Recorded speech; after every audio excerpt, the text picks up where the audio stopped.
네, 안녕하세요 구독자 여러분. 오늘 일요일 아침입니다. 오늘 휴일인데 잘 쉬시고, 일단 제목처럼 일요일 9월 7일 오늘 오후 3시에 부동산 대책이 발표될 것 같습니다. 그래서 일단 미리 올려드립니다. 그래서 발표가 되고 나면 또 바로 제가 한두 시간 안에 분석해가지고 대책별로 시장 전망하고 또 대책 분석해서 말씀드리도록 하겠습니다. 영상 올리도록 할게요. 일단 분양가 상한제, 전세대출 이런 게 들어가면 강력할 텐데 들어간지 안 들어간지 모르지만, 일단 왜 그러고 뭐 어떤 내용이 있을까, 그리고 어떤 대책들이 발표되는지 우리가 예측을 좀 해볼 필요가 있겠죠, 여러분. 그래서 하나씩 보도록 하겠습니다. 그래서 3시에 발표한다는 게 어떻게 보면, 이게 인터넷 보시면 이렇게 보시면 어때요? 일요일 대책으로 엄청난 기회 온다. 망포역 뭐 푸르지오 이렇게 뜨고, 9월 공급 대책 엠바고, 9월 7일 뭐 이런 내용들이 있습니다. 아예 이렇게 대놓고. 이 9월 7일 부동산 대책 예고 이렇게 인터넷에 벌써 떠요. 뜨는데 저도 사실 좀 됐죠. 며칠 전에 이제 내용 발표한다는 내용을 알고 있었고, 그래서 저번 주에 좀 말씀을 드렸죠. 또 저도 회의에 들어왔었기 때문에 언제쯤 발표할지 대충 이제 예측을 하고 있었고, 마무리가 다 됐다고 보겠습니다. 그래서 발표할 것 같습니다. 오후 3시에 이렇게 내용이 이제 인터넷에 이렇게 떠도는데요. 저는 이제 이 내용을 좀 기본적으로 알고 있었는데, 보시면 좀 확대해서 보여드릴까요? 보시면 국토부 안내 주택 공급 확대 방안 발표 엠바고 이렇게 쭉 써 있죠. 그래서 9월 4일 10시부터 이렇게 또 이렇게 엠바고 기간이 있고, 7일 오늘이죠. 오늘 이따 3시에 발표를 할 겁니다. 그래서 인터넷에 이미 떠돌고 저는 이제 좀 지키고 있었는데, 이제 오늘 일요일이니까 좀 말씀드리는 거예요.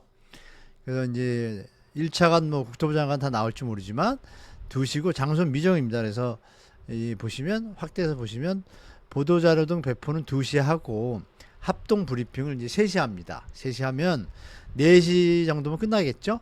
그러면 이제 들으면서 저도 해석해가지고 시장 상황에 대해서 대책이 과연 어떤 것들이 나올지 상당히 궁금하죠, 여러분. 여러분도 궁금하고 저도 궁금합니다.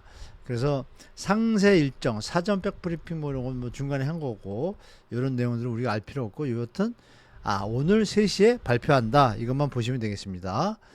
자, 그래서 이제 정부 추가 대책 저번 주에 제가 이렇게 올렸잖아요. 추가 대책 어떤 것들이 나오면 좋을까 이렇게 말씀드렸었는데, 보시는 것처럼 이렇게 국경유지가 기재부에서 이미 발표했죠. 했고, 도심 고밀복합 개발 이게 좀 잘 나오면 좋은데, 3기 신도시 공급 촉진에 대해서 어떤 식으로 나올지, LH가 직접 시행하려면 이윤이 남다 뭐 이런 얘기 드렸잖아요. 유효부지, 그리고 도심 다세대 빌라 용적률을 조금 선정해가지고, 그리고 지역주택조합에 대한 대책도 좀 나왔으면 좋겠다. 이것도 해결되면 공급이 되니까요. 서울에도 꽤 있습니다, 이게. 대출 정책은 전세 대출 폐지하는 게 제 생각인데, 과감하게 축소하든지 DSR을 과감하게 원금까지 계산하든지 해야지, 가짜 돈 때문에 이득을 보는 사람들은 소유주들이 너무 많으세요. 또 투기꾼까지도 이걸 또 전세 사기까지 났잖아요. 이런 문제가 있기 때문에. 그리고 이제 강남 6억으로 주택담보대출을 묶었는데, 일단 효과가 있는 것 같지만 약간의 뭐 역풍선 효과 기사들 보셨잖아요. 역풍선은 크게 있지 않고, 이외 지역을, 그래서 상식적으로 생각하면 강남이 30억짜리인데 6억 대출이면 LTV로 따지면, 그러니까 시세 대비 어느 정도 대출을 해주냐, LTV라고 그러죠. 론투밸류. 그럼 그 20%밖에 안 되잖아요. 강력한 대출 규제죠. 그러면 나머지 지역들도 10억이면 2억만 해야 되는데 왜 6억을 하죠? 그래서 제 생각에 요번에 이거를 4억이나 한 4억 5천 서울 수도권, 그리고 지방은 한 3억으로 이걸 과감하게 줄여주면 주택가가 바로 안정됩니다. 이거 스트레스 DSR은 지금 적용되고 있고, 그리고 거래 정책에 대해서 여러분 아시는 주간 통계 제가 계속 얘기하잖아요. 부실 통계 좀 중지하는 거 담았으면 좋겠는데 나올지 안 나올지 모르겠습니다. 부정거래 단속, 이거 허위거래 신고 치고 빠지고 이러는 자정거래 강력하게 단속해야 되는데, 요번에도 한 500명 조사해서 270명인가 4월인가 5월 달에 다 지금 벌칙 받았습니다. 주택구시, 또 우리 무주택자분들 취득세 감면한다든지, 오피스텔 중과로 인해 가지고 오피스텔이 청약을 좀 이렇게 세제 부분 때문에 원활하지 않습니다, 공급이. 그리고 주택 수요로 넘어가지 못하는 또 문제점도 발생을 해요. 그래서 이것도 좀 완화를 해서 원래 업무 시설인데 집이 워낙 비싸고 모자라다 보니까 오피스텔을 주거용으로 쓸 뿐이지 않습니까? 그럼 비주거인 건 맞잖아요. 근데 왜 여기다 세금을 중과하는지 모르겠어요. 이것도 아주 잘못된 정책이죠. 그리고 일시적 2주택 양도세 비과세 항상 제가 얘기하는 건데 이거 3년이 말도 안 되는 기간입니다. 1년으로 축소해야 되는데 이거 요번에 들어올지 안 들어올지 모르는데 강력하게 좀 더 여러분이나 저나 얘기해야 될 것 같습니다. 세제 대책은 뭐 원래 알던 거고요. 자, 이렇게 이런 내용들에 과연 어떤 것들이 이제 제가 예측한 건데 어떤 것들이 나올지는 일단 약간의 키워드는 나왔어요. 그래서 대충 보면 뭐 이렇게 LH 직접 시행 이재명 대통령이 여러 번 얘기했죠. 이 부분이 이제 좀 구체화돼서 나올 것 같아요. 전부는 안 하고 아마 예를 들어서 뭐 50% 정도 민간에다 분양을 했다 그러면 그걸 한 20%나 30% 줄이고 아니면 직접 시행으로 해서 시공만 해주는 형태 뭐 여러 번 제가 말씀드렸죠. 그리고 이제 3기 신도시나 공공택지 내에 용적률을 조금 올릴 수도 있습니다. 지금 도심 내에는 뭐 300%, 400%, 1기 신도시 500% 얘기 나오고 그랬잖아요. 그러면 수도권 일대의 주택이 모자르면 당연히 공급을 확대하려면 주거 환경에 크게 영향을 미치지 않는다라면 제 생각엔 280%, 300% 줘도 돼요. 그러면은 뭐 물량이 뭐 18만 호에서 30% 늘면 한 5만 호 더 늡니다. 한 23만 호, 24만 호 나옵니다. 상당히 효과가 있죠. 이거 요번에 조금은 좀 유연하게 용적률을 일부 지역에 대해서 올렸으면 좋겠다. 그리고 이제 비주택 용지 있죠. 업무용시설이나 상업용이 요새 잘 안 되니까 그 부분에 따라서 저성장 국면 때문에 그럼 그 부분도 굳이 그걸 뭐 상가로 할 것이 아니라 주택용지나 뭐 도시형 생활주택으로 해서 청년들이나 무주택자한테 공급하면 분양가 인하도 되고 좀 도움이 될 것 같습니다. 도심 내 주택 공급은 이제 재건축 재개발하고 유휴부지 뭐 요 얘기가 나오겠죠.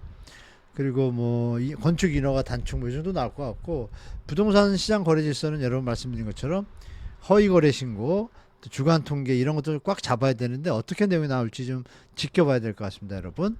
자, 토지 거래 허가 구역, 수요 관리 내실화 이런 부분은 토지 거래 허가 구역을 좀 확대할 것 같아요.